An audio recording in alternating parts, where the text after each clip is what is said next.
Hello friends, आमच्या इथे दोन प्रकारची बांधकामं सुरू आहेत. एक म्हणजे लोड बेअरिंग स्ट्रक्चर आणि दुसरं म्हणजे फ्रेम स्ट्रक्चर.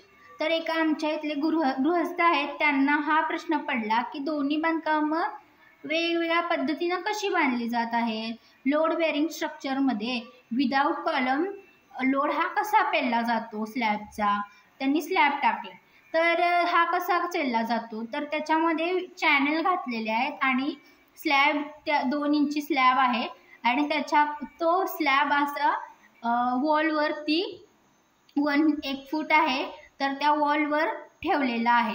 ते वॉलचा जो लोड आहे स्लॅबचा तो खाली फुटिंगकडे जातो आणि फुटिंगमधून जमिनीकडे जातो, असं मी त्यांना समजावून सांगितलं. तर दुसरं फ्रेम स्ट्रक्चर आपलं, तर त्यामध्ये कसं स्लॅबचा लोड हा तिथं वॉल आहे त्या फक्त पार्टिशन वॉल म्हणून यूज केला जातात आणि त्याचा जो लोड आहे तो स्लॅबचा डायरेक्ट कॉलम बीमवर जातो. बीमचा कॉलमचा फुटिंग आणि फुटिंगचा जमिनीकडे जातो, असं मी त्यांना समजावून सांगितलं.